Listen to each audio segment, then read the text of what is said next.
Bom, gente, boa tarde. Boa tarde. É uma satisfação vê-los aqui nesta atividade que nós vamos iniciar agora. É uma atividade que eu estou com muito carinho, né, porque foi pensada dentro de um projeto, um projeto de extensão, né, vocês estão vendo aí o banner, né, vinculado ao Observatório da Cidadania e Relações de Poder. A gente vai promover uma roda de conversa com essa temática do letramento racial. E aqui eu tenho 2 convidados, né, para fazer essa participação dessa roda de conversa com vocês. O professor mestre Juarez, tá, Silva, que é mestre em História pela Universidade Federal do Amazonas, é pesquisador, né, dessa temática das relações raciais e ativista do movimento negro no Amazonas. E, aqui à minha direita, a professora mestranda Júlia do Nascimento, também formada em História, mas é mestranda no nosso programa de pós-graduação interdisciplinar em Ciências Humanas, onde eu atuo e coordeno esse projeto de extensão juntamente com a professora Lúcia Pulga, nossa coordenadora, e o professor Otávio Rios. A Júlia também integra a equipe deste projeto, né, porque ele foi vinculado a uma proposta, né, de ações chamadas pela Cátedra Unesco para a erradicação do racismo nas universidades, no ensino superior na América Latina. Então, a Júlia propôs essa ideia do letramento racial e nós abraçamos, né, com toda a força, porque acreditamos sim, né, nas indicações, né, nas orientações, digamos assim, que a terceira reunião, né, que a Cátedra Unesco realizou em 2018, tirou algumas indicações, e uma delas é que as universidades, as instituições de ensino superior, ensino e pesquisa, deveriam propor atividades no sentido de colocar conteúdos, né, para serem debatidos, para que essa realidade, né, que nós vivemos, né, de práticas racistas, de posturas racistas, possam ser eliminadas, erradicadas, né, dentro desse ambiente acadêmico. Então, nós estamos aqui, né, finalizando todo um processo que já foi iniciado, né, com as turmas do primeiro período do curso de administração da UEA, onde vocês foram apresentados a alguns autores negros, né, e com temáticas sociais, né, muito bem trabalhadas, e que vocês apresentaram seminários, né, realmente com leituras muito atentas. Então, a gente vai coroar aqui essa nossa atividade com essa roda de conversas. A professora Júlia, né, como ela integra o projeto, ela pediu que iniciasse passando para o professor Juarez, que, em tese, é o convidado, né? Porque, geralmente, quando a gente é da casa, o convidado externo é que abre, né, os trabalhos. Então, professor Juarez, vou passar para você. Você disse que queria o cítrico. Aqui, a gente aperta, ele tem que ficar verdinho para você falar. Aperta mais uma vez aí. Com Tá. você. Olha, eu Boa vou fazer o tarde. seguinte, Juarez, a gente vai fazer uma roda de conversas, né? Então, acho que você acha que 10 minutos para você fazer uma palavra inicial, depois a Júlia, e a gente abre, né, para uma conversa que vocês possam trazer, né, inquietações, ok? Até menos. Boa tarde, né? Eu estou extremamente satisfeito, né? Muito contente de estar aqui novamente, não é a primeira, né? Acho que é a terceira vez que a gente participa aqui no. E essa temática, né, que está sendo trazida é uma temática importantíssima, né? Ela não é importante, ela não é do interesse apenas das pessoas negras, ela não é do interesse apenas das pessoas que trabalham com ciências sociais, ciências humanas, né? Ela é importante para todo mundo enquanto cidadão, né? É uma temática que deve preocupar toda a sociedade. Por quê? Porque se a gente vive em sociedade, a gente tem que ter condições de viver melhor nessa sociedade e interferir melhor nessa sociedade, né? Vocês estão fazendo administração, né? Administração, a maioria, né? Todo mundo é administração, né? Administração é importantíssimo, né? Vocês são futuras lideranças, né? São futuras lideranças. Daqui a alguns anos, né, a gente vai ter gerentes, diretores de empresa, empresários de sucesso, né? Enfim, professores, né? E é preciso que isso faça parte da formação de vocês, né, enquanto cidadãos, enquanto profissionais e enquanto intelectuais também. Então, é muito importante que a gente discuta isso. É um tema que para muita gente é incômodo, é um tema que para muita gente não agrada, é um tema que muita gente acha desnecessário, ou então arrogantemente acha que sabe tudo do tema, né? Imagina que conhece tudo do tema, né? Sem ter tido vivência, sem ter tido estudo, né? Tendo um lugar de fala que não é um lugar de fala privilegiado, vamos dizer assim, não é um lugar de fala muito reconhecido, né? Inclusive, né, vocês devem ter lido lá de Djamila, né? Dividir em grupos, não sei se todo mundo leu a mesma coisa. Tá. Né? Então, por exemplo, essa questão do lugar de fala, né, que é um tanto problemático, né? O que é lugar de fala, né? Eu costumo, normalmente, iniciar as minhas apresentações dizendo meu lugar de fala. Por quê? Porque é importante você saber o lugar de fala de quem você está tendo uma interlocução, para saber de onde ele está vindo, de onde aquela fala está vindo, como que aquela fala está sendo formada, né? Como que está sendo articulado, né, o raciocínio que conduz aquilo. Então, a Djamila ela tem um livro, né, que fala sobre essa questão do lugar de fala. Eu tenho também um artigo que fez muito sucesso sobre essa questão do lugar de fala, né? Foi parar, inclusive, na formação de professores da Secretaria de Educação de São Paulo, né? Porque está sendo utilizada essa questão do lugar de fala de forma muito equivocada, né? Principalmente pelo pessoal dos movimentos, né, sociais, principalmente pelos neoativistas. Né? O que é neoativista? É um pessoal que faz o ativismo de uma forma diferenciada. Não é uma questão de idade, não é uma questão de tempo no ativismo, é um estilo. Né? Então, esse estilo neoativista, às vezes, ele faz um uso equivocado dessa questão do lugar de fala. Coloca que o lugar de fala é uma autorização para você falar. Na realidade, lugar de fala não é autorização para você falar. Lugar de fala é nada mais, nada menos que um ranking de fala a partir da sua formação, da sua vivência, né, que vai compor ali uma coerência na sua fala e um reconhecimento da sua fala. Né? Então, eu vou dar um exemplo. Né? Vamos falar de nó de marinharia, nó de marinha. Né? Nós, né, todo escoteiro aprende, né, no começo. Né? Qualquer um pode falar sobre nó, né? Mas a pessoa que está falando sobre nó entende realmente de nó? Ela já fez a aplicação daquele nó? Ela fez algum curso para fazer o nó? Não. Então, falar sobre uma coisa, todo mundo pode falar. A diferença está na coerência e na autoridade que aquela fala vai ter em função da formação e das vivências, né, daquela pessoa. Então, cada pessoa tem uma vivência e uma trajetória, e isso vai fazer com que o resultado da fala seja distinta e seja avaliado distintamente. Né? Há um ranqueamento da fala. Não é uma questão de pode falar, não pode falar, tem autorização para falar ou não. É uma questão do quanto aquela fala será reconhecida e tem precisão. Então, fazendo rapidamente mesmo, tem 1 minuto, né? Está melhor do que debate.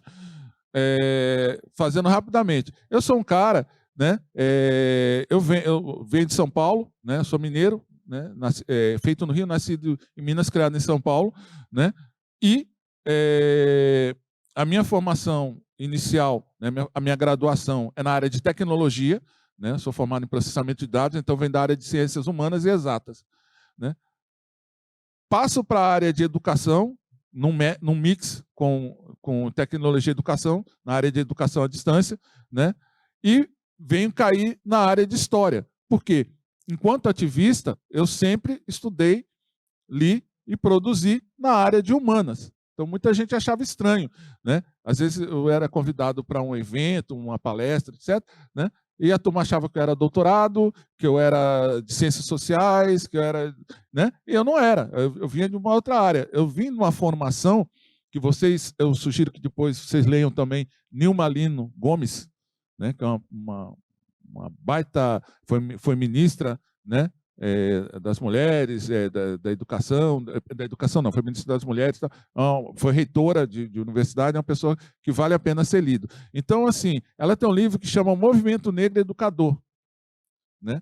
Então, muita gente que vem do movimento negro vem com uma perspectiva e uma formação que não é uma formação necessariamente de cadeira, né? Às vezes é uma formação de leitura solo, às vezes é uma formação do encontro de leitura, uma roda de conversa, que não é necessariamente uma coisa que esteja num curso, né?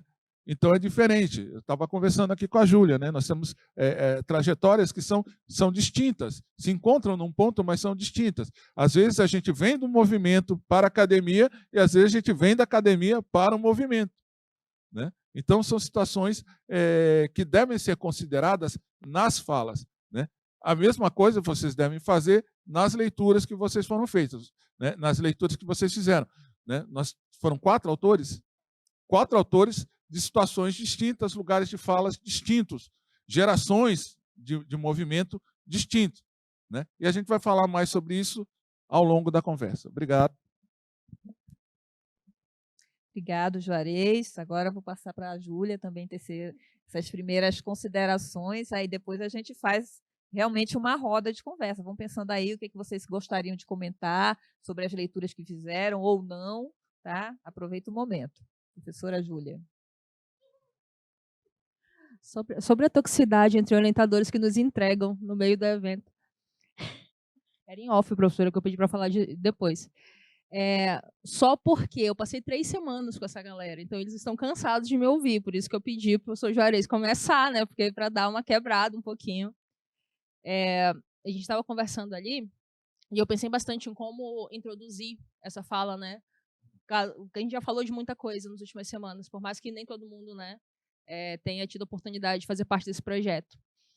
Mas eu iniciei a carreira acadêmica, como o mestre Juarez falou, né, a gente vem de locais diferentes, eu estou indo da academia para os movimentos, né, primeiro eu precisei me identificar enquanto pessoa negra, que não é um processo fácil, e ocorreu há 3 anos, né, e eu não conseguia entender que algumas ações nossas, enquanto seres sociais, como forma com que a gente usa o cabelo, forma com que a gente fala ou se comporta, é algo que influencia enquanto ser social, né?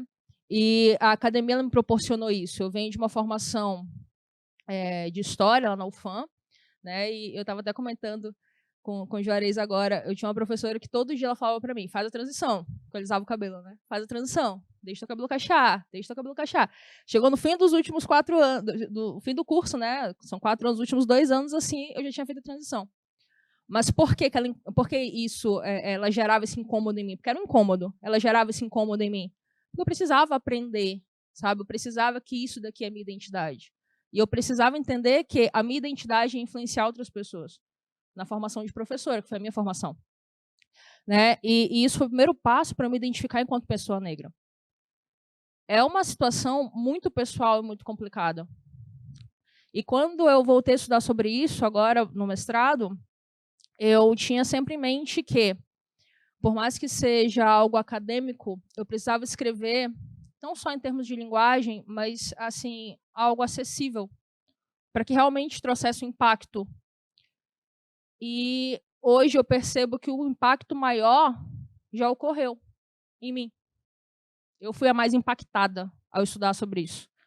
Porque hoje eu consigo estar aqui diante de vocês e falar sobre isso, sabe? E falar para vocês, ó, a gente precisa falar sobre isso. Nunca imaginei estar dando aula para uma turma de administração. Minha formação, ciências humanas. Né? Nunca passou pela minha cabeça que uma galera de administração poderia estudar sobre isso.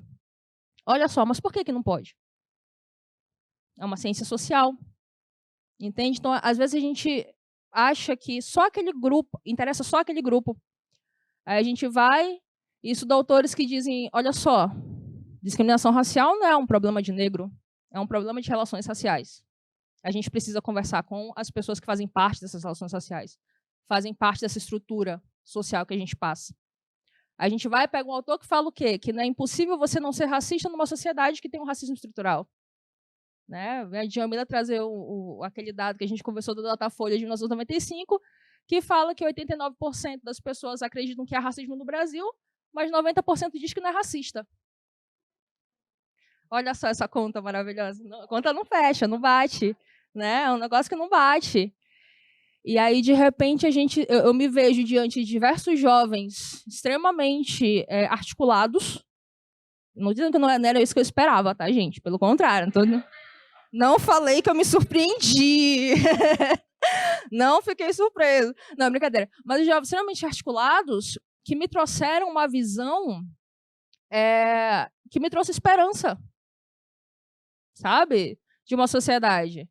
De fato, sabe? Eu fiquei emocionada, mas eu fiquei assim muito surpresa de uma forma de uma forma positiva. Por quê? Porque vocês estão mais antenados que a minha geração. A minha geração que fala que falar sobre racismo é um problema, que só existe racismo porque a gente fala sobre. Aí vocês vêm trazendo a ideia do vamos falar sobre para ver se a gente vai, né, tentando quebrar essa estrutura. E o mais surpreendente, não só pessoas negras querendo falar sobre racismo, não só pessoas negras emitindo opinião, ou fazendo pergunta, ou querendo saber. Né? Não só pessoas que se identificam enquanto pessoas negras. E isso, para mim, já foi um sucesso total do projeto.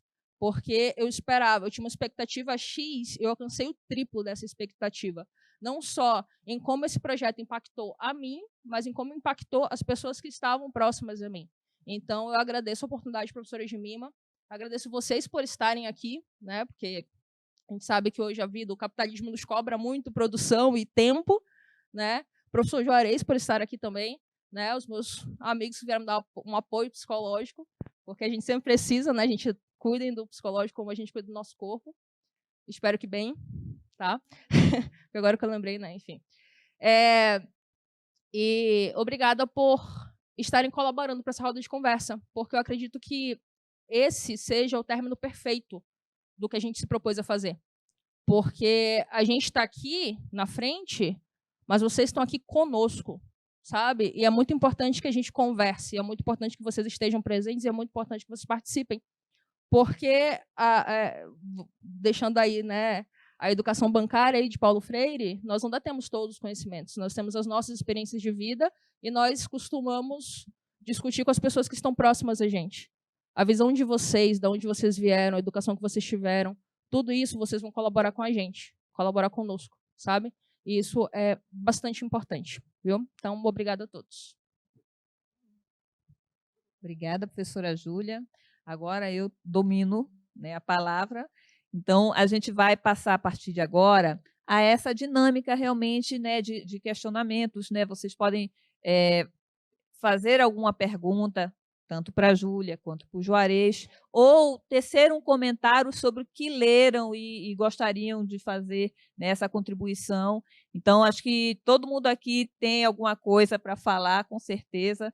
Eu acho que os seminários eles foram bem dinâmicos e eu gostei muito, inclusive, da forma como vocês trataram de apresentar aqueles textos, né, buscando imagem, né, que fixasse aquelas ideias. Então, todos foram muito bem sucedidos, né, pelo menos nesse quesito foi assim, achei que ficou espetacular. Né? Eu fiquei muito triste porque o meu celular, que eu fico fazendo registro de tudo, encheu a memória e eu não pude tirar foto de tudo que eu vi. Né? Mas ficou registrado na memória e algumas ficaram registradas em foto. Mas, assim, a partir de agora, fique à vontade, vocês vão ter que... A dinâmica é levantar a mão, eu vou entregar aqui o microfone, vocês têm que falar no microfone porque está sendo captado, tá? O áudio e a imagem para a gente ter esse vídeo aí, depois a gente sobe no nosso canal, depois da eleição, porque o nosso canal está fora do ar, mas a gente vai deixar esse material aqui para a gente lembrar depois, tá bom?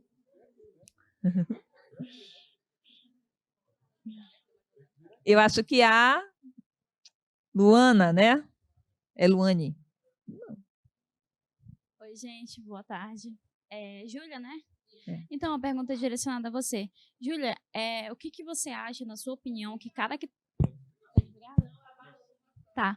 O que você acha, na sua opinião, que caracteriza uma pessoa negra?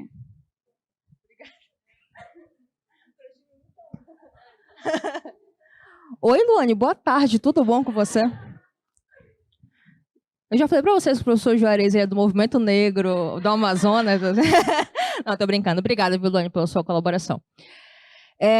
O que caracteriza uma pessoa enquanto negra? Primeiramente, a identidade, né? Ela precisa se identificar enquanto pessoa negra, né? Nível de leitura, precisa ler um pouco sobre o colorismo, porque nos meus estudos uma coisa que não vou dizer me trouxe um incômodo, porque é sempre importante trazer um incômodo para a gente, né? Me trouxe um incômodo foi assim essa questão de como a gente trabalha a raça no Brasil, né? Você tem pele um pouco mais escura, uma pele morena ou um pouco mais retinta, você é negro, né? Lá fora se trata a questão da raça, características físicas e tudo mais. Então, assim, definindo da forma com que eu enxergo o Brasil, né? Pessoas negras, elas, em geral, têm uma pele, né? Entra no colorismo, mas tem uma pele ou um pouco mais clara que a minha, um pouco mais escura, né? Retinta, né? Cabelo um pouco puxado, ondulado ao crespo, né? Assim eu estou falando de características físicas, né? Nariz um pouco mais arredondado, rosto um pouco mais arredondado, né? São características aí que possam definir. Árvore genealógica, né? Existem aí diversos pontos que podem ser trabalhados. Lembrando que, gente, eu me identifiquei faz uns 3 anos. Né? Eu me identifiquei por quê? Porque moreno não existe. E eu sou muito escura para ser parda. Então, na minha concepção, né, o que me ajuda? Eu tenho cabelo cacheado, mas já me falaram que eu tinha um cabelo ondulado. Ah, teu cabelo não é cacheado, é ondulado. Para mim é cacheado, acabou. É a minha identidade, entende? Então, para mim é cacheado. Então, assim, eu acredito que, enquanto seres individuais, a gente precisa buscar nas nossas características, não só físicas, mas como em termos genéticos, aí, características que indiquem que nós somos negros, né? Teu cabelo, por exemplo, ele não é liso. Ele é ondulado, Não sei, eu fiquei em dúvida quando falaram. Não, é cacheado. Isso, cacheado mesmo. A minha mãe tem cabelo liso. A raiz do meu cabelo é uma raiz lisa. Então, quando eu alisava, a minha raiz ela nunca ficava alta. Né? Só dá para perceber que o meu cabelo era cacheado quando ele chegava até aqui. Então, assim, mas aí tem certeza que o cabelo é cacheado? Quando eu falava assim, não, mas eu aliso, ele é cacheado. Tem certeza? Né? Porque minha raiz, ela... Como assim? Né? Né? Eu que fui lá.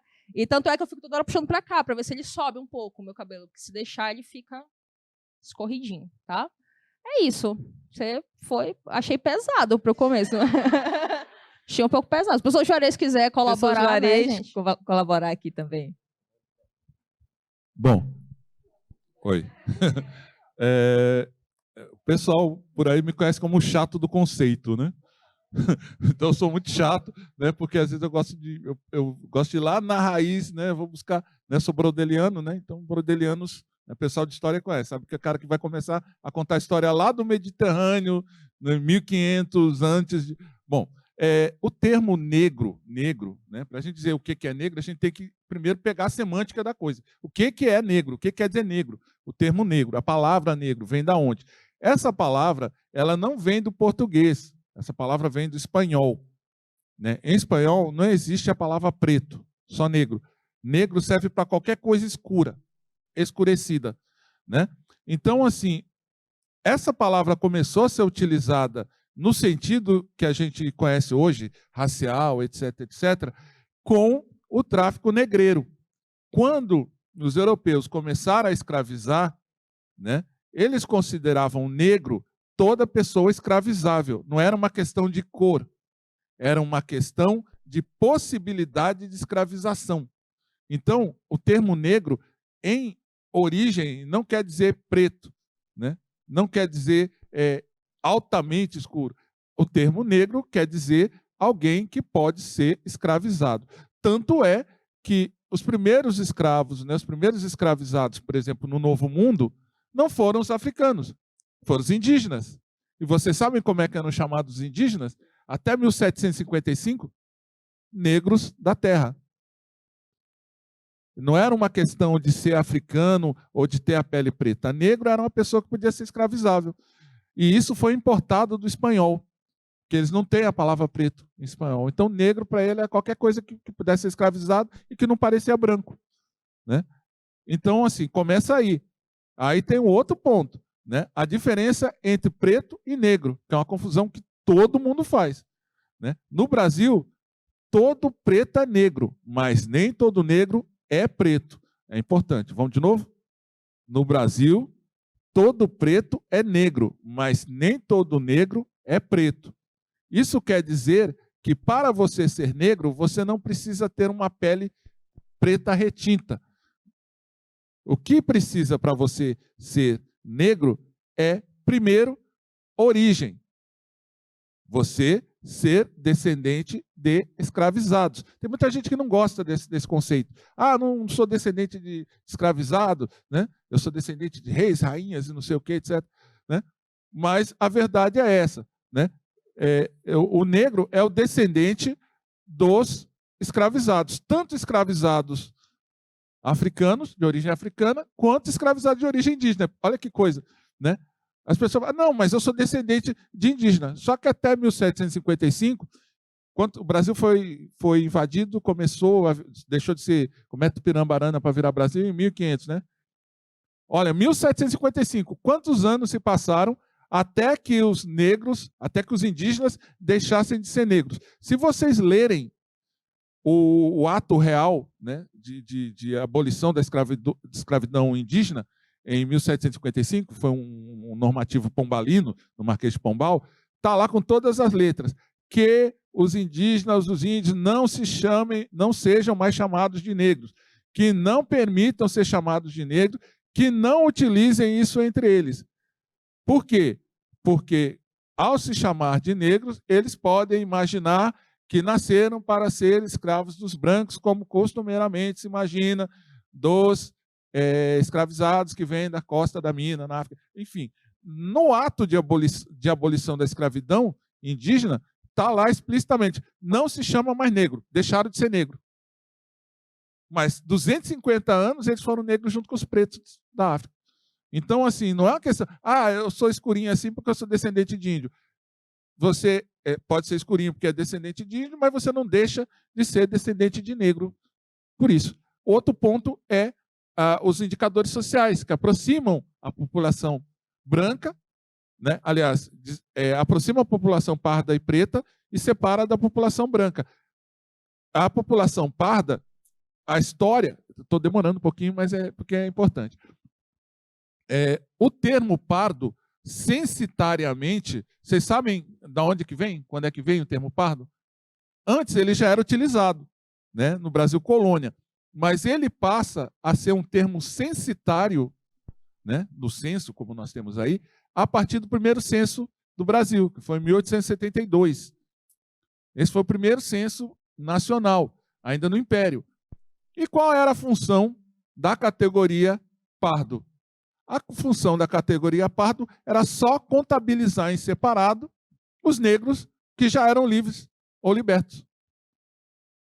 Não era questão de cor, não era questão de mistura de raça nem nada. Era uma questão de status social. O branco era livre por natureza. O negro, ele podia ser livre pelo ventre livre, por nascer de uma pessoa que já era livre, né, que não estava mais sujeita, né, ou poderia ser alforriado. Entendeu? Então, livre e liberto não é a mesma coisa. Né? O livre é o que já nascia de um ventre cuja mãe, né, era livre. A mãe podia ter sido alforriada e o filho da alforriada já nascia livre. Né? Já o forro, né, é aquele que nasceu escravizado e adquiriu o status de liberdade. Então, o pardo não era nada mais, nada menos do que a pessoa negra livre e liberta. É claro que todo mundo queria ser pardo, ninguém queria ser preto. Por quê? Porque preto era automaticamente associado ao cativo. Tanto que, quando acabou a escravidão, e o termo perdeu o sentido original, houve uma debandada de pretos. Por quê? Porque todo mundo se registrava, mesmo que fosse mais escuro que eu, se registrava ou era registrado como pardo. Por quê? Porque se associava a livre, né? Ninguém queria ser registrado como preto. Então, houve uma redução da declaração, e isso acontece até hoje. Muita gente que é extremamente escura, né? Mas se você vai olhar lá na certidão de nascimento, está constando como pardo. Podem começar a procurar, procurem.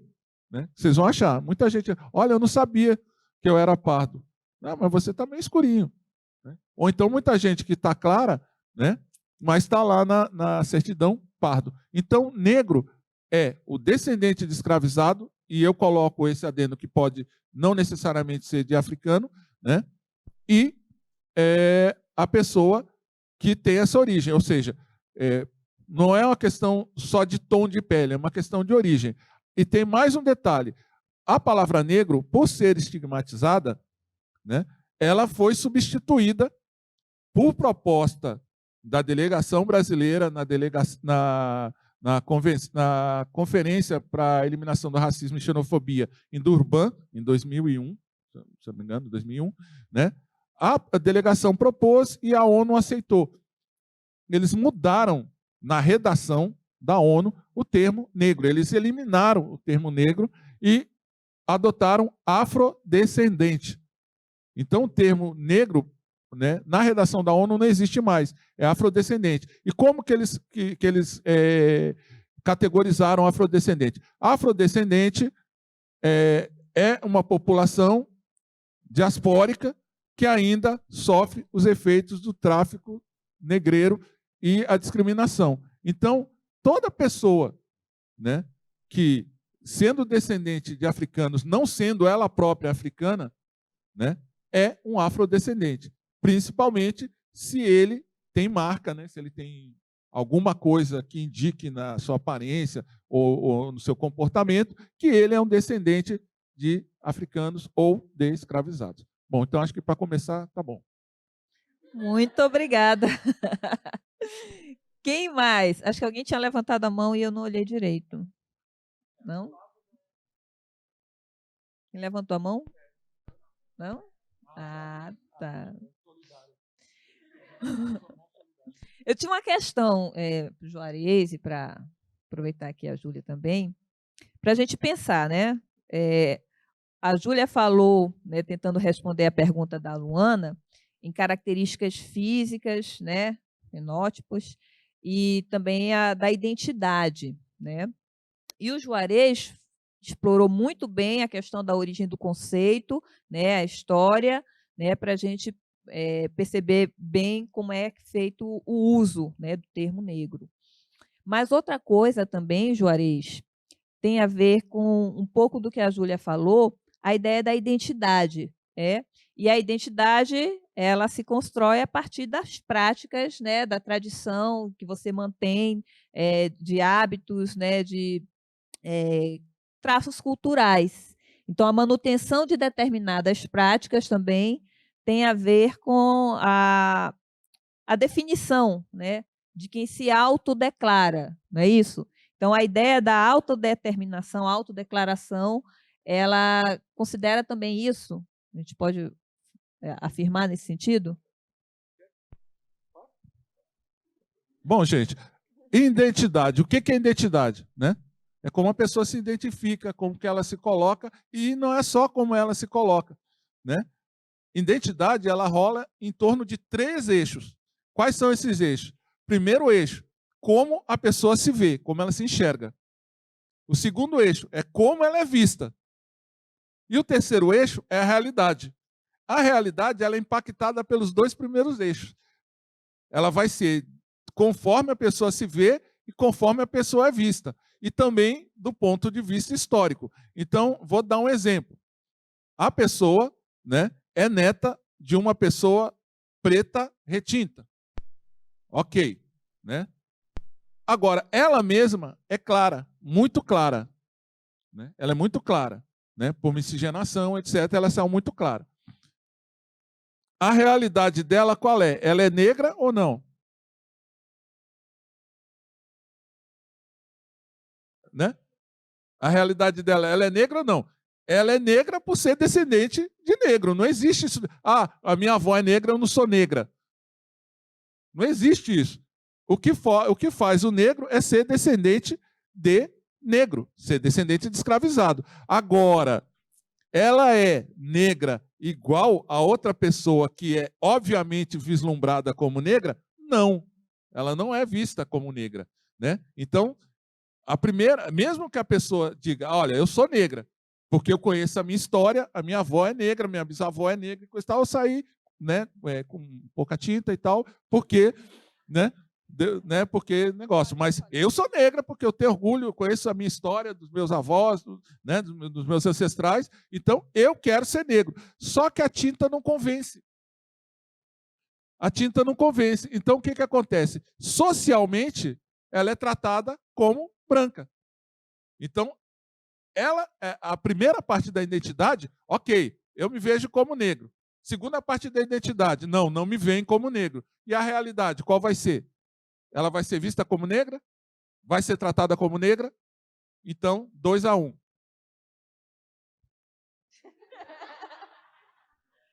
Tem que envolver matemática ainda, né? Pior. Tá ligado, Tem que fazer o Júlia? 2-1. Tá, né? Tem que fazer o 2-1 ainda, pior. Eu preciso falar alguma coisa depois disso? Não, porque eu acho que a dúvida que eu tenho, né, quando se fala identidade, assim, geralmente a dúvida que chega até mim, né, dos meus alunos em geral, é quanto essa questão da identidade ela está muito ligada a políticas públicas como as cotas raciais, por exemplo, né? Então eles têm muita dúvida quanto a isso. Ah, mas eu sou neto de uma pessoa negra, eu me identifico como negro, chega na hora, né? Como assim? Eu tenho uma pele branca, uma pele clara, e as pessoas vão para cima de mim porque eu me identifico como negro, mas eu não sou. Mas aí já foi esclarecido, né, pelo professor Juarez aqui, que já explicou que tem que ter o 2-1 aí, né? Como você é visto pela sociedade. Por quê? Como você é visto na sociedade é o que vai determinar se você vai sofrer ou não um preconceito, se você vai sofrer ou não racismo, se você vai ser confundido ou não com sua colega que não parece com você, mas também é negra e parece que te veem como duas pessoas iguais, né? Que trouxe até minhas gêmeas ali, que já aconteceu comigo tantas vezes que eu trouxe minhas gêmeas hoje para me prestigiar, né? Que constantemente nos confundem e não somos parecidas, né? Então, assim, acho que a questão da identidade, ela está muito ligada a essa questão social desses três aspectos, né? Porque como a sociedade te trata, é o que vai determinar a tua autoestima, é o que vai determinar como tu vai te comportar, e ela pode pode te dar um privilégio que possivelmente tu não merece, porque tu não fez nada para adquirir aquele privilégio, ou ela pode ser cruel, como quando somos crianças somos ensinados a ser negras, porque se você vai ao supermercado você não pode ir com mochila, porque se você vai no shopping, o segurança ele vai estar sempre ali, te olhando, te observando se mover, né? Então, assim, acho que essa questão da identidade, desses três pontos, como a sociedade te enxerga, infelizmente acaba sendo realmente um ponto decisivo, porque é ela que vai determinar chances e oportunidades que, infelizmente, num mundo perfeito seria para todos, né? Mas que a gente sabe que não é. Então, a ideia da identidade ela é complicada por isso, não só como isso mexe contigo enquanto ser individual, sendo um ser social, mas o quanto isso vai influenciar também na tua identidade. Porque se eu nasci negra e eu me identifiquei nos últimos 3 anos, acho que a gente tem que pensar o porquê isso. Porquê disso? Porque eu precisei me identificar. Porque essa identificação é dolorosa. Porque você, a partir do momento que você se identifica, você nota o racismo. Você enxerga como um problema.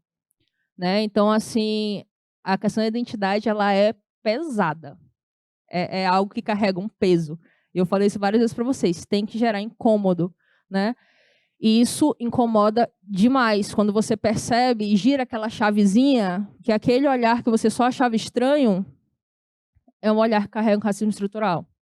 É um olhar que as pessoas não vão te tratar da mesma forma ou não vão te levar a sério. Lembra que a gente falou sobre solidão da mulher negra, sobre as taxas de mulheres negras que que se suicidam, né? Tudo isso é real.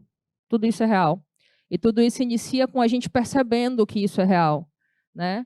Então, essa questão de como a sociedade te enxerga e de como tu te enxerga de volta é algo que tem que estar em equilíbrio. E a gente só consegue esse equilíbrio quando a gente estuda sobre. Porque eu me identifiquei como negra há 3 anos. Meu mundo caiu, porque eu notei o racismo. Meu mundo se reestruturou, porque eu notei que eu sou uma mulher negra que eu vou alcançar todos os lugares.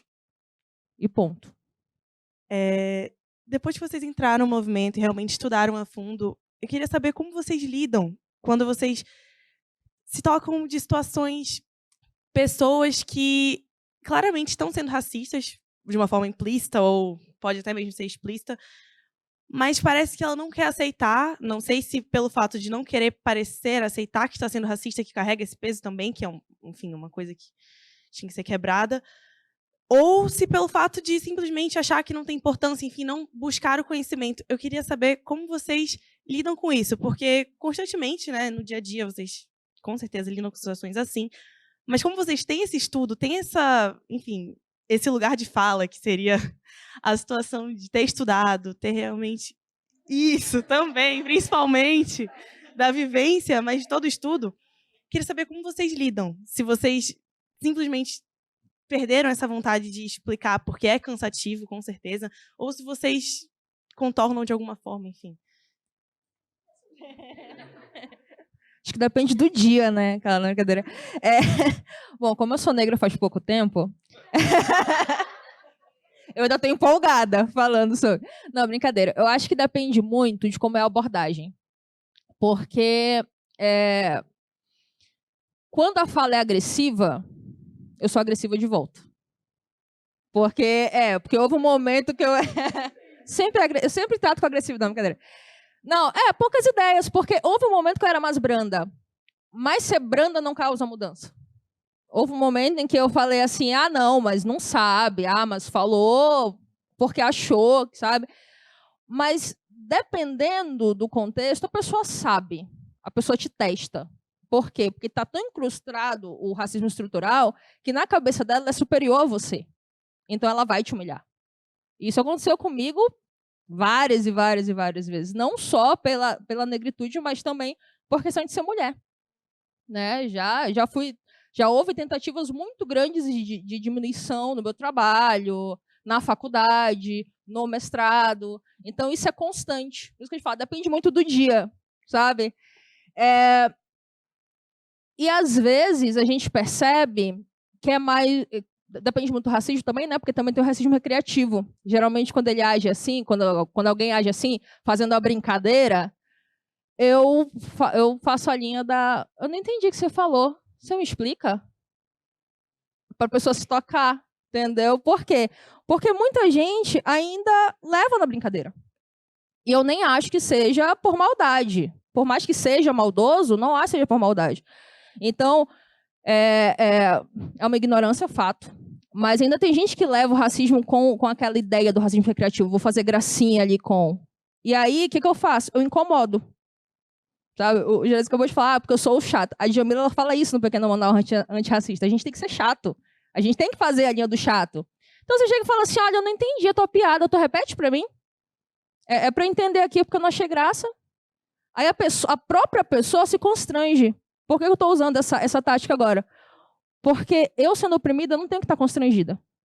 Quem tem que estar sendo constrangido é quem está tentando me oprimir. Ele que tem que se sentir constrangido. É ele que está com uma fala que não cabe mais em canto nenhum. E a gente tem que fazer não caber mais em canto nenhum. Né? Então, hoje, a minha postura, e eu me orgulho muito dessa postura, que foi uma postura que foi construída, é uma postura mais agressiva. Porque hoje eu tenho conhecimento para. Isso vem muito com os estudos também. A gente fica mais seguro de bater de frente. Por quê? Porque a gente não se sente menor. A gente percebe que, a partir dali, a gente consegue falar assim, eu não vou me diminuir para alguém que nitidamente falta estudo, sabe? Então, a gente vai, dependendo da abordagem, a gente faz uma abordagem diferenciada, mas nunca, jamais, se calando de novo. E aí aquilo, eu volto a dizer que é aquela coisa dos lugares de fala e das trajetórias, são distintas. Eu, como sou negro há mais tempo, né, eu não tive muita oportunidade de me dar ou de ter o benefício da dúvida, né? Desde pequenininho, esse é neguinho, fui crescendo, né, até virar negão. Bom, assim, eu estou no movimento, né? Eu entrei, não vou dizer que eu entrei tarde, né? Depois que eu me formei, né? Eu me formei em 87, né? É que eu fui me tornar, de fato, um ativista, né? Até então, eu vivia a minha vida, levava minhas porradinhas, mas eu não era ativista, né? Eu me tornei ativista no centenário da abolição, em 1988. Então, hoje, eu tenho 34 anos de ativismo, né? Então, 34 anos de ativismo você não faz se você não tiver paciência, muita paciência, né?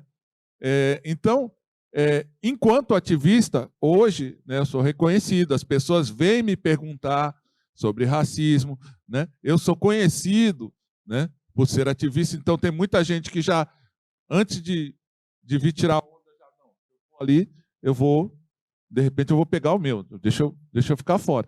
Mas, né, então eu tento ser, sempre que possível, didático, né?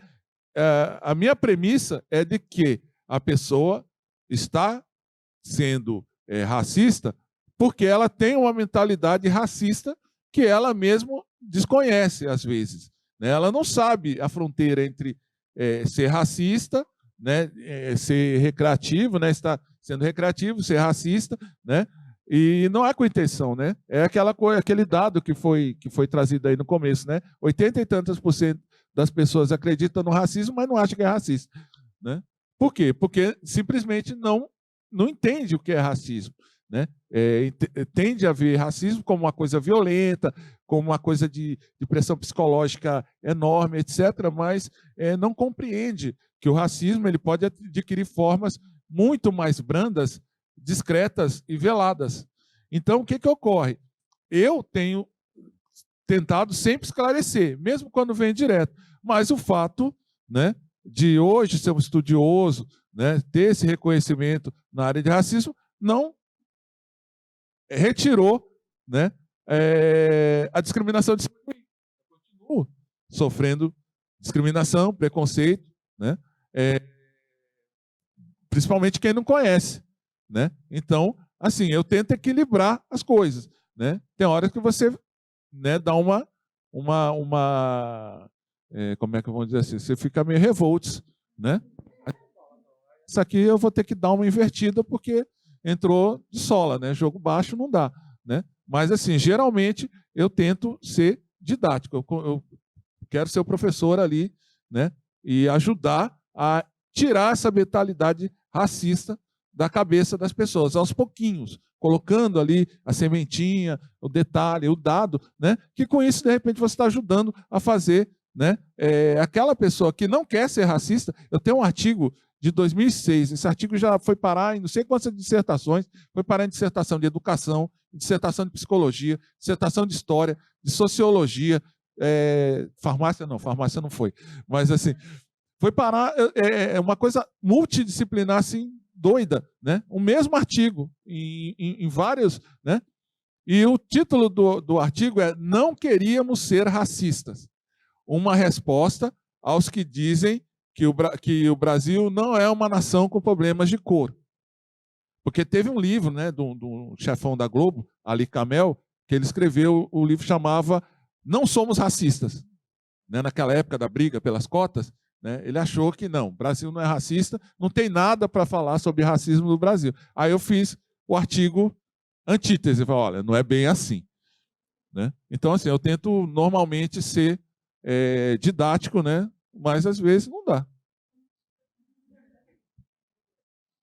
Stephanie, é bom a gente estar falando sobre isso, né? Nesse dia hoje que foi tirado como o Dia Nacional em Defesa da Educação. Eu sou uma professora que eu gosto de coisas que eu não alcanço, né? Eu escrevo sobre alfabetização política e agora a gente está no letramento racial. Quem sabe esse aqui a gente consegue alcançar, né? Mas eu já estou muito feliz com o resultado com essa turma. Vai lá, Stephanie. Boa tarde, gente. Boa tarde, professores. Vocês estavam falando sobre isso e eu queria perguntar sobre... Para mim, a mídia ela tem um poder gigante. Então, qual é o papel da mídia na ajuda à erradicação do racismo, como nosso principal tema, né? Essa é a minha pergunta para vocês. O papel da mídia é o papel que ela nasceu para fazer, né? Que é influenciar a massa, né? O que ela pode fazer de uma forma positiva ou não. A gente quando a gente estava trabalhando no livro da Djamila, né, um pequeno manual antirracista, ela fala sobre essa questão da representatividade do negro, né? E eu cresci vendo Sítio do Pica-Pau Amarelo, segunda versão, importante, segunda. aonde eu lembro de 3 personagens negros, tio Barnabé, o Saci e a tia Anastácia, tava medo de falar da Dona Benta de novo, da última vez eu errei. Tia Anastácia, que eram todos o quê? A trabalhadora doméstica, o caseiro e o personagem folclórico. Essa era a figura do negro na TV.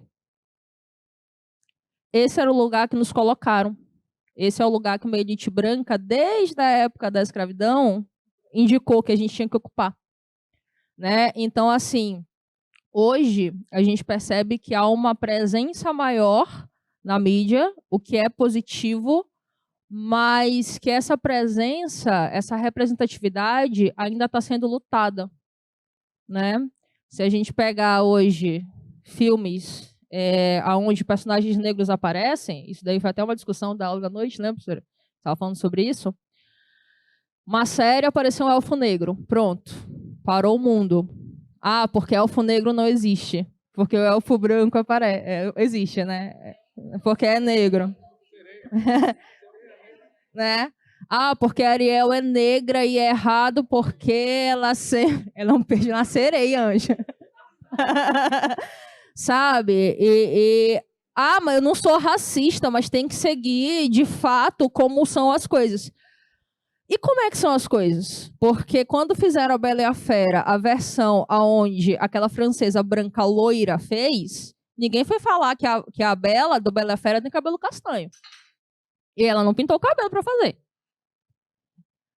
Houve até uma discussão bastante acalorada sobre a questão da mulher rei, sobre a questão histórica da mulher rei.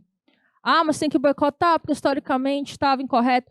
Mas a gente tem que entender o peso que as coisas carregam. O que você vai falar para uma empresa como a Hollywood, uma empresa que influencia e que busca gerar lucro, que um filme produzido por mulheres negras não está bem de bilheteria?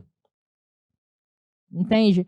Então, assim, a mídia ela faz o papel dela, que é influência, de acordo com os interesses dela. Não existe isso de, mas vai fazer porque é bonzinho. Não. Isso daí é a Inglaterra contra a escravidão, pressionando o Brasil para abolir a escravatura. Porque eles eram bonzinhos? Não, porque eles geravam lucro e a escravidão não fazia com que o capitalismo se desenvolvesse. Ponto.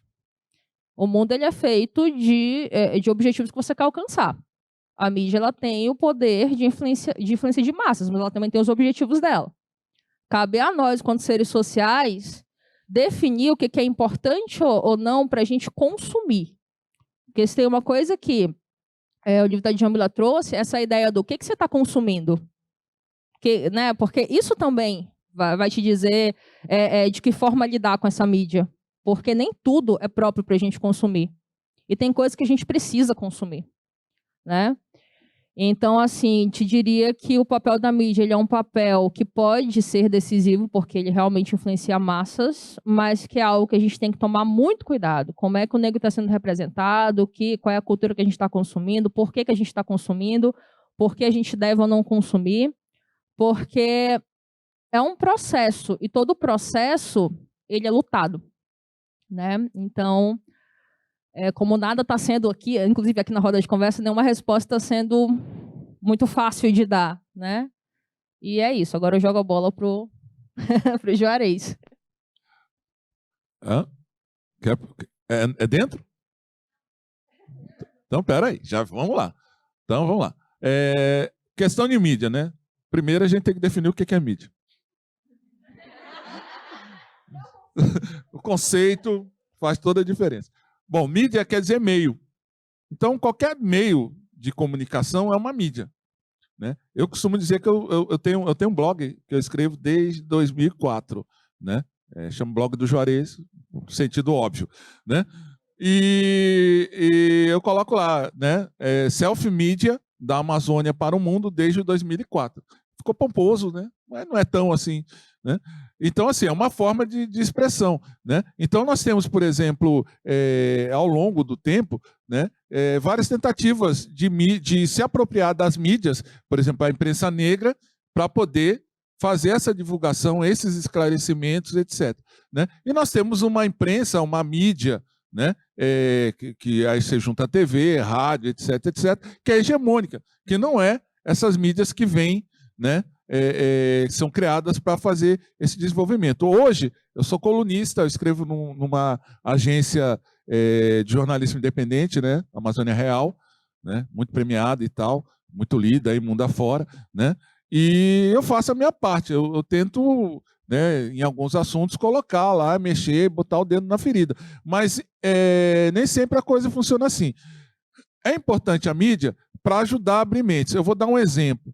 Em, acho que 1996, por aí, me chamaram para uma palestra como essa aqui, no curso de serviço social de uma faculdade particular aí, importante. Estou lá, o auditório serviço social, não sei se tem alguma coisa, mas tem muita gente, né? Tinha muita gente naquele auditório, né? E todo mundo ali era primeira pessoa da família que estava fazendo faculdade, né? Porque não é medicina, não é direito, né? Naqueles cursos que todo mundo fica se matando no tapa, né, para entrar. Então, quer dizer, todo mundo estava ali, né? E eu levei, né, porque eu sabia, não é só para provocar, né? Eu levei uma revista chamada Raça Brasil, né? Essa revista ela tinha saído há pouco tempo. Ela estava começando a circular há pouco tempo, né? E eu peguei, tirei a revista e mostrei, né, a revista, né? Aí tinha negros na capa, sorrindo, assim, uma revista com pessoas na capa sorrindo, negras, né? A revista Raça Brasil. Aí eu perguntei, gente, vocês sabem por que essa revista saiu? Aí uma aluna lá de trás, saiu porque é racista.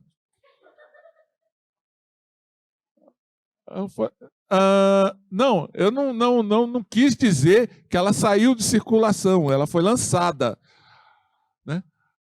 Ah, tá. Não, mas mesmo que ela tivesse saído de circulação, por que ela seria racista? A pergunta, né, foi, por que essa revista, justo essa revista, seria racista? Essa é a primeira revista no Brasil voltada para a população negra. Essa é a primeira revista no Brasil que não tem uma pessoa famosa tipo Pelé na capa. Quantas revistas no Brasil, Capricho, todas aquelas revistas que tinha, Manchete, todas as revistas. Quantas revistas vocês viram com brancos na capa e ninguém nunca falou que a revista era racista? Todas as revistas só tinha branco na capa. A primeira vez que saiu uma revista com negro na capa, alguém achou que era racista. Boa tarde, meu nome é Kailane. Bom, sobre essa temática de revistas, eu nunca vi essa revista, mas o que eu observo é assim, que a maioria das revistas, quando saem, normalmente são mulheres, e normalmente está sexualizando essas mulheres, sempre com aquela temática a cor do pecado. Tem bastante isso. Eu, particularmente, vejo bastante. Tem algo, se é para aparecer, nunca é uma intelectual, ou eu que estou lendo as coisas no lugar errado, né? Mas a verdade é que, normalmente, quando é uma revista famosa, sempre aparece uma atriz famosa e normalmente ela tá ou seminua ou é a cor do pecado. Sempre essa imagem sexualizada. Esse é um fato, né? Acontece sim, né? Mas no caso dessa publicação, A Raça Brasil, ela era tipo assim uma imitação, uma versão brasileira da revista Ebony, americana, né? Que era uma revista voltada para a população negra, né? Porque lá eles fazem essas coisas para negro, né? Há muito, desde o século XIX, né? Era universidade para negro, era revista para negro, carro para negro, tudo para negro, né? Por quê? Porque era aquela história do separated but equal, né? Separados mas iguais. Então, lá eles já tinham doutores negros desde o século XIX, porque eles tinham as universidades negras onde fazia doutores, né? Então, diferente da questão aqui do Brasil, que ficava, não tem racismo, ou também ninguém entrava em lugar nenhum, né? Então, quando se criou essa revista, era justamente nessa perspectiva de colocar o negro na capa e dentro da revista, né, como uma outra revista qualquer. Né? Não tinha essa coisa tanto, só aparecia a celebridade, só aparecia a mulher bonita. Né? Então, botava o Martinho da Vila, botava um outro artista famoso, colocava uma família que ninguém conhecia. Né? Então, assim, a ideia era trazer orgulho e mostrar, principalmente, que o mercado publicitário podia ser feito também para negros, porque negros também consumiam. Negro consome banco, negro consome produto de beleza, negro consome comida, né? Enfim, né? Então, antigamente você não via negro na publicidade. Por quê? Porque considerava-se que você fazendo publicidade para branco tá bom. Não precisa se preocupar com o negro não ia se importar de não se ver representado na publicidade. Só que a coisa deixou de ser assim. Né? Então, quando lançaram essa revista, as outras revistas notaram, a gente está perdendo um filão publicitário. Entrou a grana na jogada. Quando a grana entrou na jogada, aí todo mundo começou a botar nos anúncios, abriu um mercado novo. Né? Abriu um mercado novo. Essa revista ainda existe, eu parei de assinar, né? Mas assim, hoje a gente já vê essa questão espalhada. Você vê um anúncio de banco, lá está a família negra, né? Você vê um anúncio de carro, lá está. Inclusive a Djamila deu uma OBO há uns tempos atrás por causa disso, né? Vocês conhecem a história da Bolsa Prada? Lembram da Bolsa Prada? A Djamila virou garota propaganda da Bolsa Prada, né?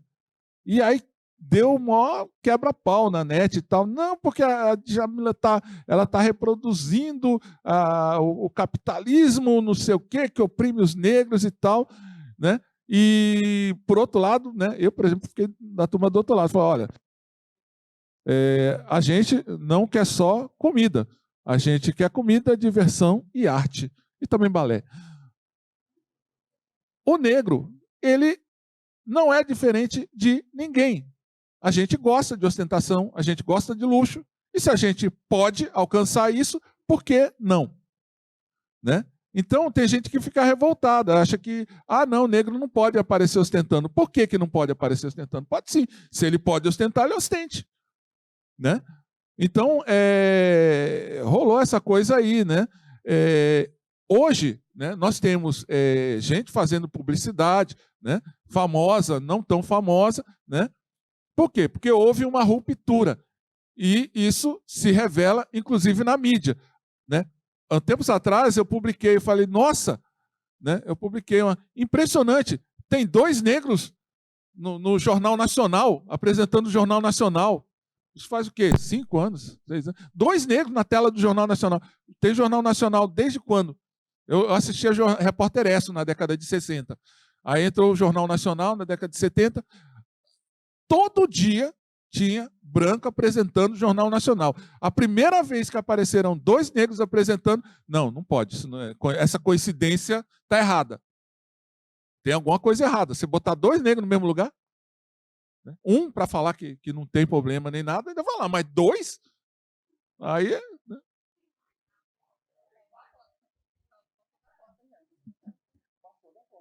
Bom, gente, quem mais? Stephanie? Pode vir aqui. Olhe para aquela câmera ali. O senhor falou a respeito dos norte-americanos sempre já terem um histórico de luta a respeito disso. E eu queria saber a respeito da situação do Brasil. Para o senhor, né, sendo ativista, e também para a Júlia, que é professora, a gente vê um déficit de educação a respeito. Eu nunca tinha parado para pensar na origem da palavra negra. E eu não recebi esse tratamento na escola também. Então, como é que é a situação do Brasil nessa corrida contra o combate ao racismo, né? Mas a gente que é professor, a gente não tem um segundo de paz, né? Um dia de paz, né? A Júlia que é professora, então. Então. Eu não sou muito especialista nisso, né, gente? Então, já espero uma resposta muito mais elaborada do Juarez. Mas, assim, nos meus estudos, né, tem os movimentos e políticas públicas, né, que foram desenvolvidos, pelo menos no que eu estudo, que é mais a questão do feminismo negro, né, vem aí desde a década de 90, né, um movimento um pouco mais desenvolvido nesse ramo, porque, e aí eu já pego mais a parte da história, que é para me tirar da roubada. A gente falou nas aulas, mas vou repetir, a gente nunca pode tratar o nosso racismo como que ocorreu nos Estados Unidos. Segregação racial, ela era legitimada, coisa que nunca houve aqui, né? Então aqui a gente tem aquela ideia de, mas não existe, é um país pacífico, existe a harmonia entre as raças, somos todos iguais e tal. Obrigada, Gilberto Freire, né? Por essa ideia. Eu estava até comentando com a professora de Mima, na fala anterior, essa ideia porque um negro ele não pode lutar ao lado do capitalismo, essa ideia de que a gente tem que ser pacífico, né? A gente tem que ser passivo, que a gente tem que estar sempre bonzinho ali, né? E é uma ideia justamente que traz essa ideia mas você é negro e você está querendo lucrar, né? Enfim, quanto aos movimentos sociais, eu não tenho muito conhecimento, fato. É uma coisa que eu estou nesse processo de conhecimento aí. Então, eu vou jogar para o Juarez essa resposta. Mas, enquanto pessoa leiga e que está estudando racismo há pouco tempo, acredito que hoje a gente encontra material com muito mais facilidade, né? E que os nomes como Lélia Gonzalez, Jamila Ribeiro, né, que ela está no top dos tops, mas se a gente for puxar assim quem ela usou como referência, porque ela vem de uma família ativista, né, de Jamila, Conceição Evaristo, ela tentou entrar na Academia de Letras, ela não conseguiu, né? Gilberto Gil conseguiu, né? Então, assim, são pessoas que hoje, justamente por andar um pouco ao lado do capitalismo, trouxeram para a gente, né, abrir esse caminho para a gente conhecer e ler mais a respeito, enquanto seres individuais, estou falando, né? Que foi basicamente o que eu fiz, que foi buscar Lélia Gonzalez, Sueli Carneiro, Conceição Evaristo, e a partir daí construindo, né, não só a minha identidade, como as minhas ideias a respeito de combate ao racismo, né? E aqui estou eu criando, junto com a professora de Mima, é claro, né? Precisei dar oportunidade para isso. E é quando eu falei para vocês na última semana, a gente precisa também saber o que a gente é capaz de fazer. Então, eu tive a oportunidade e eu estou aqui conversando com vocês a respeito do racismo. Estou tentando fazer a minha parte aqui. Mas, para mim, aconteceu enquanto estudo individual, porque a mídia me proporcionou que eu conhecesse Djamila, que me fez conhecer outras várias, né? E em termos de movimento agora, eu vou deixar o professor Juarez dar a aula dele, né?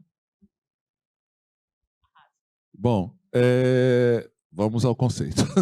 O que é movimento, primeiro? Né? O que é movimento? Né? A história do Brasil é, obviamente, diferente da história americana. Né? Então, a gente não pode querer que a mesma camisa de lá sirva aqui e vice-versa.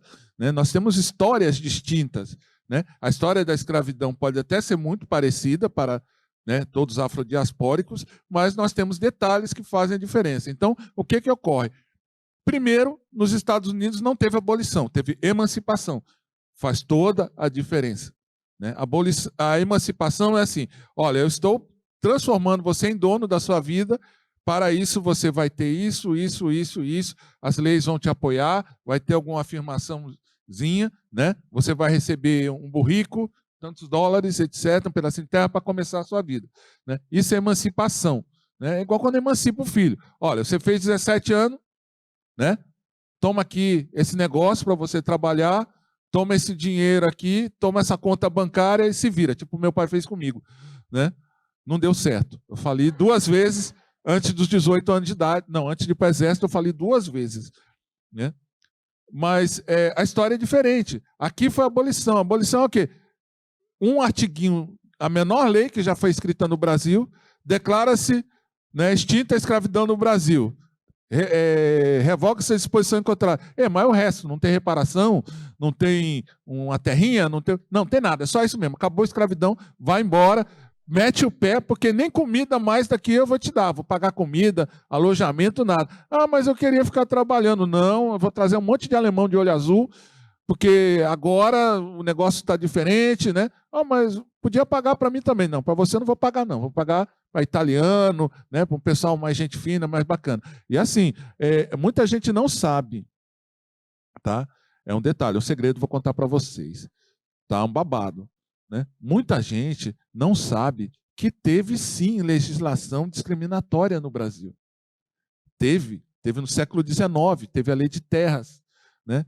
Que não permitia que as pessoas chegassem no lugar, pegassem a terra, tinha que comprar, para evitar justamente que o povo chegasse e fosse pegando, né? Nós tivemos leis que impediam a questão de educação, fora a questão do não escrito, né? Olha, vai ter o concurso para polícia não sei o que da Bahia, não pode ter a circunferência, como é que chama essa circunferência de baixo? Quadril maior que não sei quantos, né? Ué, mas o que isso tem a ver com polícia? Não, é só para eliminar quem for bundudo, né? Tem formas de você fazer as coisas sem ser muito explícito, né? Aí, o que acontece? Nós tivemos em 1945, 46, a Segunda Guerra já tinha acabado, não foi no século XIX, não foi no começo do século XX, foi em 1945. Né? Nós tivemos uma lei, que era de imigração, né? Que, aliás, tinham tentado fazer várias vezes essa lei, 1923, 1920 e pouco, etc., que era proibindo a imigração de pessoas negras para o Brasil. Os americanos tentaram mandar negros para colonizar aqui a Amazônia, foi recusado. Ah, não. Né? Mas aceitaram alemão para o sul, italiano para tudo que é lado. Primeira vez que tentaram mandar negro que não fosse escravo para cá, não deu. Primeira não, a segunda. Os barbadianos na primeira deu certo. Né? Os barbadianos. Né? Tá cheio de família barbadiana aqui em Manaus. Né? Tem nomes ingleses, famílias negras com nomes ingleses que estão aqui. Toda vez que você vê um negro com nome inglês, assim, sobrenome inglês, é descendente de barbadiano. Né? Mas essa colou porque os ingleses trouxeram esse pessoal para trabalhar, porque eles já falavam inglês, né? E eles já estavam acostumados com a tecnologia que era usada. Então, por exemplo, Manaus está cheio de obra que foi realizado com o apoio desses negros barbadianos. A galeria de esgoto, coisa do teatro, Broadway, tudo, reservatório do Mocó, questão de bonde que tinha, né? Enfim, toda aquela tecnologia, aquela infraestrutura urbana que foi feita na Belle Époque, com a ajuda dos ingleses, contou com muita presença de barbadianos.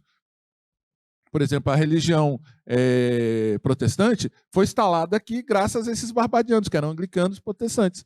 Então, as primeiras igrejas evangélicas que tiveram aqui foram pelos barbadianos. Né? Enfim, teve uma influência muito grande. Né? Então, em 1945, criaram uma lei, né, de imigração dizendo que o Brasil, né, deveria, né, para efeito de imigração, considerar os interesses, né, deveria considerar as conveniências mais interessantes para a sua ascendência europeia. Bonito, né? Quer dizer o quê? Preto não. Não vem ninguém preto de fora, só gente que tenha origem europeia. Nós tivemos a questão dos asiáticos e tal, mas né, isso foi em 1940, isso foi uma lei. Não falou lá, está proibido preto, mas falou, olha, preferência total para europeus. Então, isso aí não é uma lei racista? É. Entendeu? Só que é um racismo brasileiro, aquele racismo que, né, aquele que dá aquela driblada, assim, aquela sambada bacana, pô, ainda volta a dar um tapinha nas costas. Né? Driblei, ó. Pá! Segura aí. Né? Então, tem isso aí. Né? Acho que tem mais alguma coisa dessa resposta? A Kiane tinha levantado a mão, né? Vem aqui, por favor, Kiane. Faltou... Não, pode vem para cá. É porque faltou falar do movimento negro. Eu comecei a falar. Eu fui lá atrás e esqueci. Então, rapidamente, vou falar só em um minuto, tá? O movimento negro americano, ele teve um desenvolvimento por causa das condições deles lá. Eles tinham o separated but equal, né? A segregação, né? E eles tiveram que tratar isso de uma forma diferente. Né? Aqui no Brasil falava, não tem diferença nenhuma, então não precisa de nada. Mas nós temos movimento negro no Brasil desde a abolição. Né? Nós tivemos Guarda Negra, né? Depois nós tivemos Frente Negra Brasileira na década de 30, né? Nós tivemos imprensa negra, e isso, inclusive, influenciou os americanos. Porque nessa época, como eles estavam muito segregados, e aqui parecia que a coisa era mais leve, quando na realidade não era, né? Por exemplo, Segunda Guerra Mundial. Os americanos mandaram para a guerra como pilotos, eles treinaram, né? Eles treinaram mecânicos e pilotos de combate. Sabe quantos pilotos de combate os Estados Unidos treinou e mandou para a Segunda Guerra Mundial? 900. Agora você imagina, em 1940, na década de 40, um monte de piloto negro com caça que custava uma nota, com aviões pesados que custavam uma nota na mão de pilotos negros, e os caras arrasaram, foram simplesmente a melhor unidade de combate aéreo da... Vocês sabiam disso? Não? Tem 2 filmes que falam disso. Um chama Prova de Fogo, né? E o outro foi feito pelo George Lucas, do Star Wars, chamado Red Tails.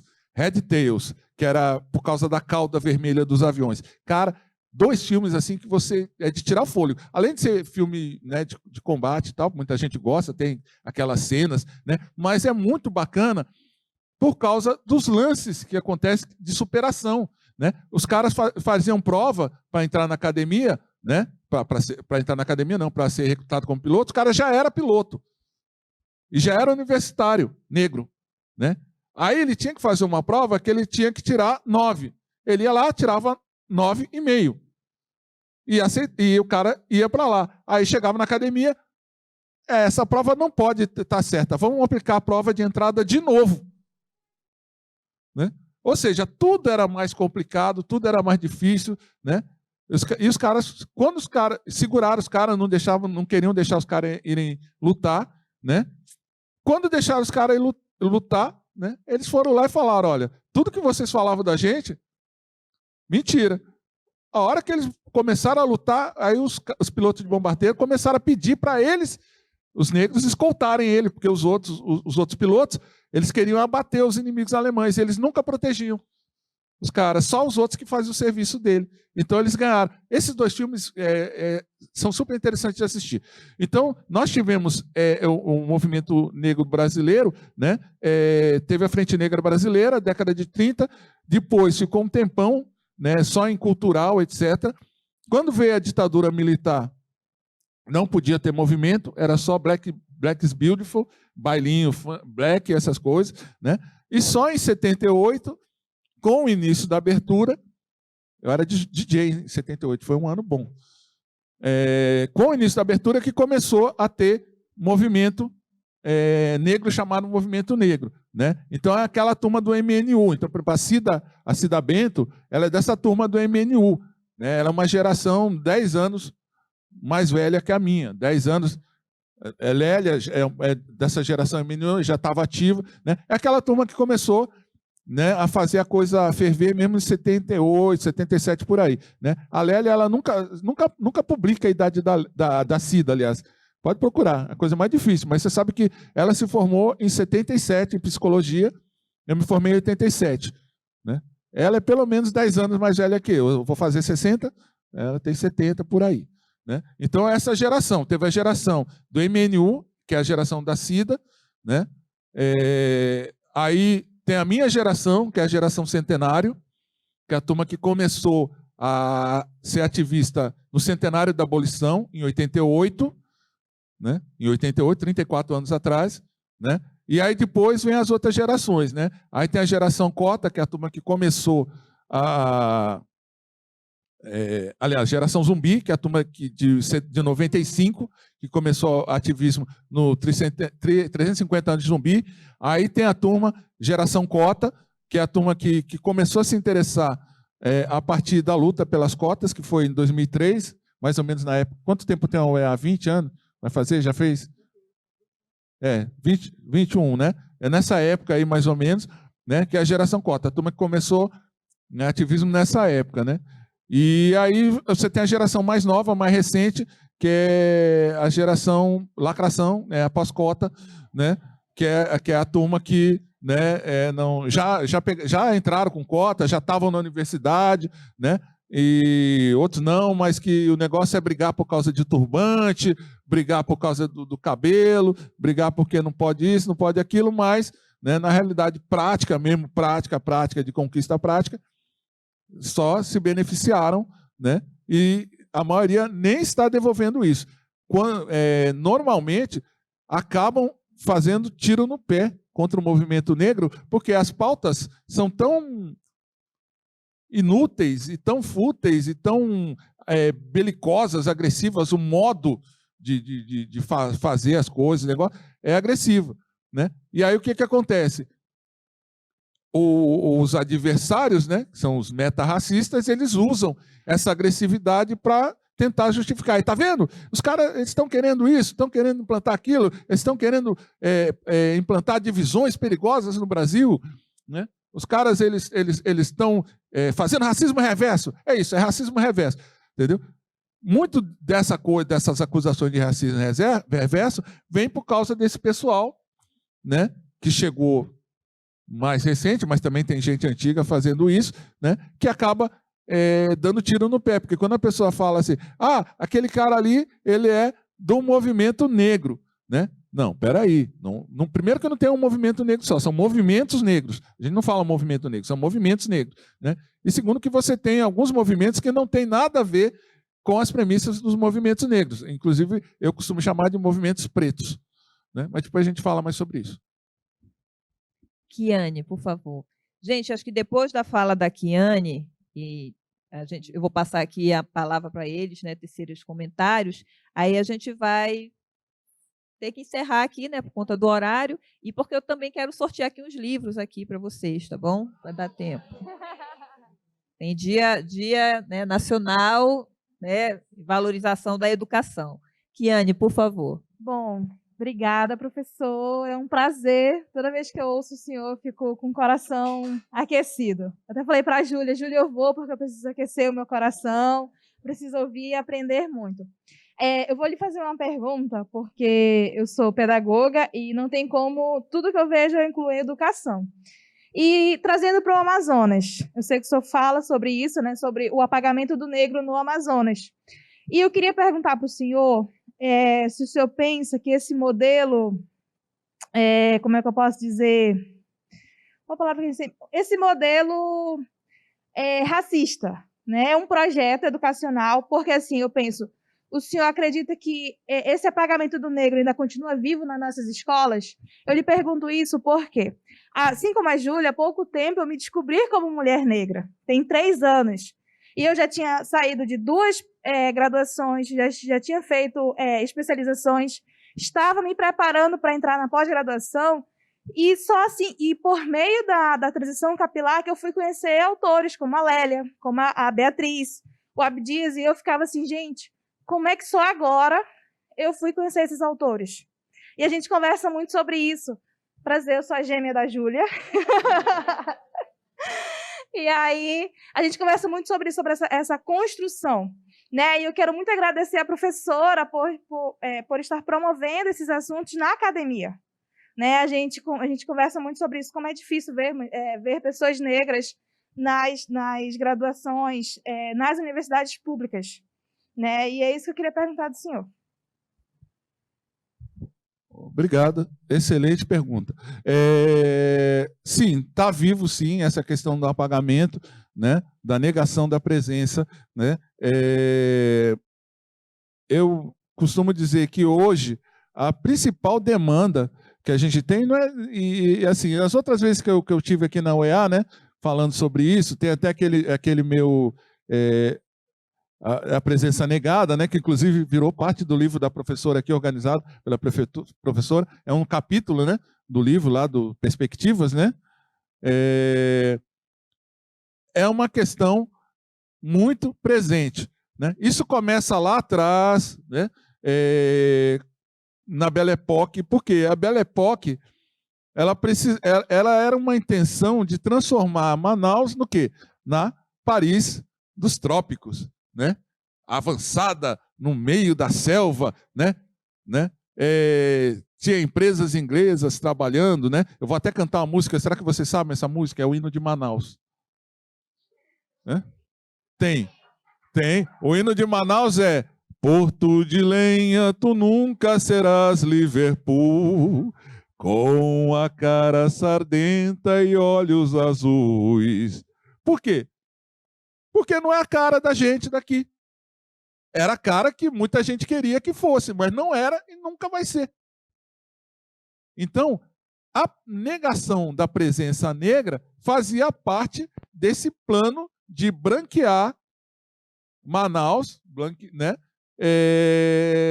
Tirando o pessoal ou da fotografia, ou tirando o pessoal da presença, né? da referência. Né? E isso aqui na Amazônia, principalmente, no resto do Brasil não dava para fazer isso. Né? Porque você teve uma presença escravagista muito forte, uma produção muito forte baseada em escravidão, né? Que exigia presença de muita gente. Aqui na Amazonas foi diferente o esquema da colonização. Então, não quer dizer que nós não tenhamos, não tivéssemos tido escravidão, mas foi bem menor comparado com os outros lugares. Mas não quer dizer que não teve. Para se ter uma ideia, quando teve a abolição da escravidão aqui, né, em Manaus, que foi 4 anos antes da Lei Áurea, sabiam disso? Não? O Amazonas aboliu a escravidão 4 anos antes do resto do Brasil. Por isso que nós temos 2 ruas aqui. Uma chama 24 de maio, que é a data da abolição em Manaus, e 10 de julho, que é a data da abolição no estado do Amazonas, 4 anos antes da Lei Áurea, em 1884, que foi a abolição aqui. Essa abolição ela ocorreu depois de 17 anos de campanha abolicionista. 17 anos fazendo abolição, com clubes abolicionistas, Itacoatiara, Manacapuru, aqui, etc. Então, assim, você ficar numa campanha 17 anos libertando o pessoal ali, é porque não tinha pouco.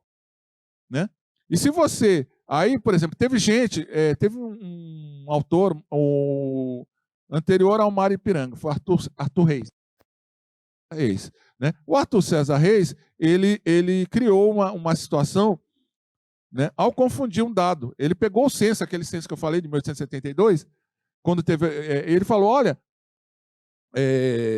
quando teve a abolição, ele não pegou o censo de 1872. Quando teve a abolição, ele foi lá e pegou, olha, quando teve a abolição da escravidão no Amazonas, tinha 800 e poucos escravizados. Né? Comparado com a população, era pouco. Não tinha, né? Era pouco. Então, a presença negra no Amazonas é pequena. Só que se ele tivesse pegado o censo de 1872, ele ia ver que a população negra, né? Preta e parda, né? Já livre, aqui já era muito maior. Quando teve a abolição, para ter ideia, depois de uma campanha de 17 anos, não tinha sobrado muita gente para libertar. Então, você não podia. Foi uma confusão besta. Confundir escravo com negro. Nem todo negro, nessa época, era escravo, era escravizado. Olha, quanto tempo que teve ventre livre, né? Teve sexagenário, teve Eusébio de Queiroz, que proibia, teve africanos livres aqui no Amazonas. Vocês sabem que aqui, na esquina aqui, tem a Leonardo Malcher, né? Ali não tem a Luiz Antoni? Vocês sabem onde é a Luiz Antoni? Dali para trás era um bairro que chamava Costa d'África. Sabiam? Já tinham ouvido falar disso? O Costa d'África era um bairro onde viviam africanos livres, que eram aqueles caras que eram pegos no meio do caminho, quando já não podia mais traficar escravo, e os caras, ao invés de serem mandados de volta, né, ou chegarem aqui como livres, eles tinham que fazer um serviço, tipo um serviço militar, mas era um serviço social, né, de 14 anos até eles poderem ser emancipados. Né? Então eles eram livres, mas nem tanto. Né? A gente, inclusive, lá eu trabalho no Tribunal de Justiça do Amazonas, né, no arquivo, né, e a gente ganhou, em 2018, um prêmio da Unesco, com um trabalho sobre africanos livres, que é a nossa orientadora, Patrícia, né, também deu uma força, né, e nós ganhamos esse prêmio da Unesco com esse pessoal africanos livres. A presença negra aqui sempre foi muito importante. Por exemplo, tem muita gente que não sabe que o Eduardo Ribeiro era negro. A mãe do Eduardo Ribeiro era escravizada. Eu tive no túmulo dela, lá em São Luís do Maranhão. Né? Vocês sabiam que Manaus foi a primeira... quem gosta de futebol aí? Eu não gosto, mas né, com informação preciso saber. Vocês sabiam que... Qual foi o primeiro time que teve negros famoso? O Vasco da Gama? Será? Ah, famoso, né? Vasco da Gama, o primeiro time a ter negro e coisa e tal, que lutou. Só que antes do Vasco da Gama, né? Antes do Vasco da Gama, não só Manaus teve um time que teve jogador negro disputando a primeira divisão estadual. O time todo era negro. Sabiam disso? Antes do Vasco, em 1919, Manaus tinha um clube completamente negro. Por quê? Porque não deixavam os negros jogarem nos clubes dos brancos, fizeram um time só de negro. E o nome desse time era Euterpe Futebol Clube. Então, o primeiro time, o primeiro estado, o primeiro lugar a ter um time de futebol com negros, e não só um negro, mas o time todo, foi Manaus. Aí Manaus é uma cidade que não tem negro, nunca teve negro.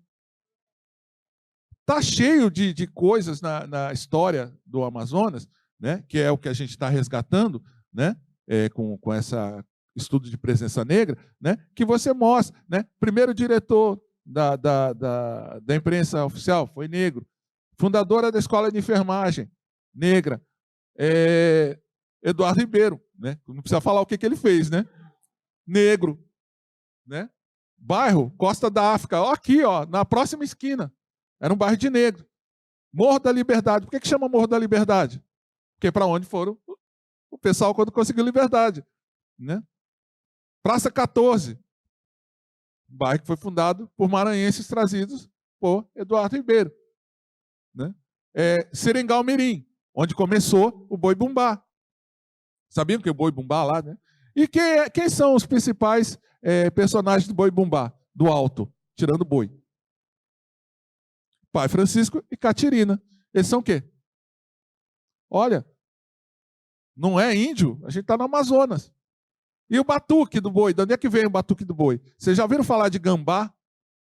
Gambá é um ritmo que é lá do Baixo Amazonas ali e tal, que é o pai que é o pai do boi e do... Como é que é aquele lá de Belém? Hã? Não, é o pai do boi, é o pai do carimbó e é o pai do barabaixo, lá do Amapá. Por quê? São tambores, né? São tambores amazônicos. Tem tese, dissertação sobre isso. Tambores amazônicos. Não eram tambores indígenas. Por quê? Porque os indígenas não utilizavam membrana com couro. Era só no oco. Né? Então, assim, a gente tem N referências, deve sair uma reportagem, aí deve estar saindo, me perguntaram, sobre pontos como fazer uma ligação da presença negra com o turismo no Amazonas. Eu já entreguei todo o ouro, daqui a um tempo vai estar saindo, né? Porque a gente tem muita coisa para mostrar sobre presença negra. E todo o tempo estão tentando desconstruir isso. Só para fechar, professora, né? Só para fechar. Eu juro, vou fechar. Em 2004, se eu não me engano, 2003, teve uma atividade aqui na UEA. Aliás, era lá na primeira, né? E aí estava, né, aquela brigaiada por causa de cota, né? Foi quando começou a se discutir cota. E vocês sabem que a UEA foi uma das primeiras universidades a introduzir cotas, né? Introduziu cota para tudo que era possível. Cota para amazonense, cota para quem era de fora, cota para, né, para indígena, só não tinha cota para negro. Aí, numa reunião dessas assim, tal, estava o reitor, né, professor, uma pergunta, por que tem cota para tudo e não tem cota para negro na UEA? Aí o professor, né, o reitor, falou, é porque nós não temos negros aqui, a presença negra é muito pequena, né? E então não vale a pena fazer cota porque não tem negro. Aí eu falei, professor, só por acaso teve a curiosidade de pegar o censo, só o censo de 2000. Só teve a curiosidade de pegar o censo, né? O censo está lá. Nós temos, na época era 3, quase 4% de indígenas autodeclarados. E nós tínhamos preto, a mesma coisa. Preto, não é negro, porque, né, negócio de negro, preto, ainda tem confusão. Tem gente que acha que, né, nem todo preto é negro, né? Então muita gente acha que assim, né, porque nós temos 68% de pardos. É claro que esses 68% de pardos não são todos de origem africana, né? Mas boa parte é sim, né? Porque nós tivemos migração, né? Nós tivemos o ciclo da borracha, que veio muito, nós tivemos migração do Nordeste, nós tivemos migração do Pará, nós tivemos a Zona Franca, né? Teve gente que veio do Maranhão. Então, hoje nós temos uma população negra bem grande. Depois nós chegaram os haitianos, né? Também, que é uma população que é relativamente pequena, mas não é tão pequena. E não ficou tanta gente aqui. Muita gente foi embora, mas ainda está aí, né? Então, assim, não precisava ter cota para negro no Amazonas, porque não tinha negro no Amazonas. Culpa de quem? Arthur César Reis, com o erro dele lá, que aí a história ficou rolando, e se bobear está rolando até hoje. Mas não é verdade, tá, gente? Obrigada, professor Juarez. Professora Júlia, suas considerações finais, antes que a gente faça aqui os nossos agradecimentos. Obrigada pela presença de todos. A gente percebeu aqui que a gente teve uma aula e eu estava com a expectativa aqui, né? Não, e é muito gostoso a gente entender isso, porque a gente está tendo uma aula de história do Amazonas. História do Amazonas voltada à população negra. Olha quão enriquecedor é isso na nossa vida. Então, para fechar a fala, eu diria assim, roubando um pouquinho aí o conhecimento de Jamila Ribeiro, né? Escutem, estudem, sabe? Ouçam. Escutar é diferente de ouvir, né? Porque esse aprendizado, ele não é só um aprendizado acadêmico. Ele é um aprendizado que a gente leva para a nossa vida, né? Quando a gente fala assim em combater o racismo, parece algo tão macro, né? A gente tem que combater o racismo.